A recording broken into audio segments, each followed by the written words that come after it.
Welcome, folks. This is Tom O'Brien of TFNN. We go 5 days a week. We go 10 hours a day. We go 24 hours a day on the internet at TFNN.com. Always remember, folks, whatever you think about, you bring about. Whatever you focus on grows. Hope everyone's having a great day, safe day. It's making a great night, folks. We are kicking into the Labor Day weekend. Bottom line is that tomorrow, wrap it up. See where this whole baby goes. Always do your best. Take action on your ideas. Doing your best means to take action on your ideas. Yeah, you can have many great ideas in your head, but without action upon an idea, there'll be no manifestation, no results, and no reward. Market-wise, let's take a look at it out here. We had the Dow Industrials close down 137. NASDAQ was off 21. S&P's down 12. Bottom line, you really got a sideways market out here. Dow went down 0.5%, S&P 0.5, NASDAQ 0.2. Gold contract down $5.30, trading at $12.06 an ounce. We had silver down 22 cents, $14.47 an ounce. Copper down 5.5 pennies at $2.67 a pound. Light sweet crude up 62 cents, $70, 12 cents a barrel.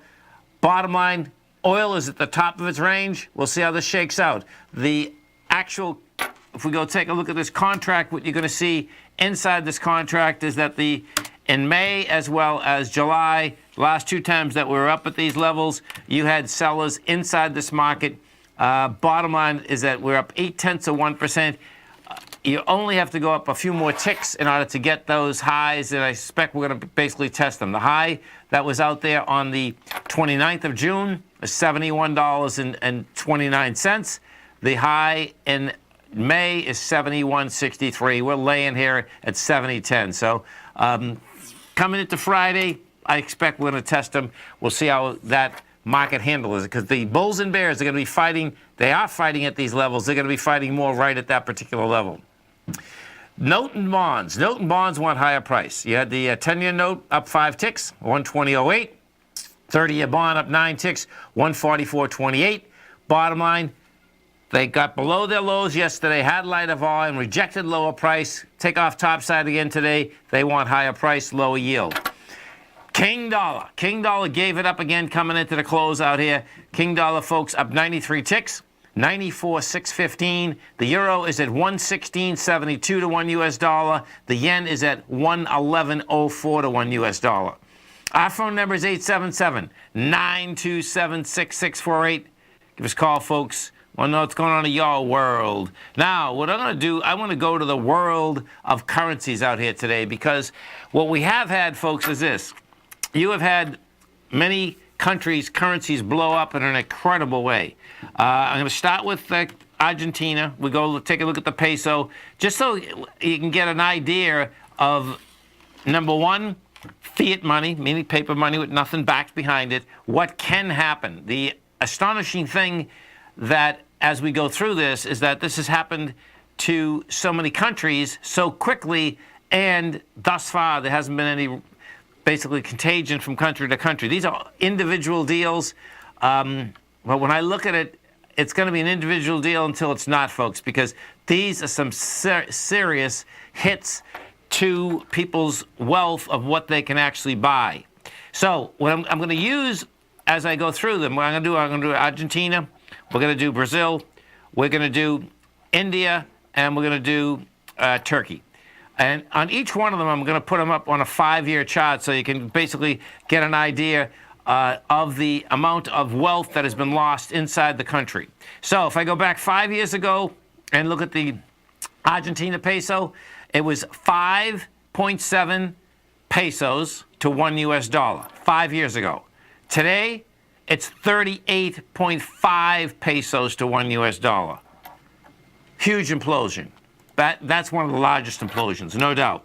So that's Argentina. We go take a look at the, let's go into the lira. We'll go into the Turkish lira. We're going to put the Turkish lira up. I will bring this back 5 years also. We take a look at this 5 years ago. So 5 years ago, the lira was trading at 1.96 lira dollar to $1. Today, 6.65. Monster move, right? You can see just pure devastation. Pretty amazing. The rupee. We go to the rupee. We go into the India. Let me get this rupee. 1 second. I got it. Indian rupee because they have Indonesian rupee too. Okay, so we get the rupee. I bring this back 5 years. Right now, the rupee. There she goes. Okay, so the rupee 5 years ago was 60 rupees to $1. Now it's 70. So that's not that bad compared to the rest of what we're doing. Bottom line, though, it has got tremendously bad in the last 6 months. Because 6 months ago, well, no, it was 63. Now it's 70. Bottom line is that you can still see the destruction. Okay, so which one didn't I do? Lire. I did lire. I did the peso. Oh, I know, real in Brazil.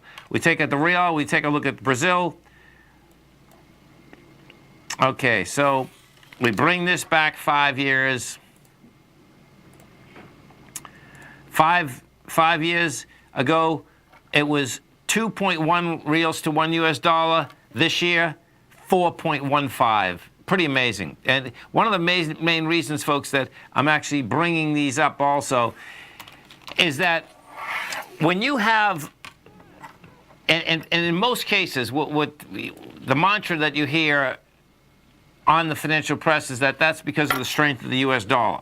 Well, when we bring the U.S. dollar up, folks, what you're going to see, and we did this when Jason was on the first hour, it's not even that to me, it's not even the U.S. dollar is that strong, okay? Yeah, in 6 months and 5 months, we went to 88 to 94. But when you bring the U.S. dollar back, okay, just in general, if I bring this back, what you're going to see is that the U.S. dollar has been in a range and stays in a range and has been in a range for a long period of time. Now, the range is large, but if I bring this back to 1988, guess what? You're at 94, right where we were. That was normal between basically 85 and almost 100 until 2000, to the year 2000. 2001 shoots up to 121. 2006 down to basically 71. Bottom line, the currency fluctuations and the amount of wealth lost in those countries is going to basically have ramifications. Stay right there, folks. Coming back with our man, Mr. Basil Chapman.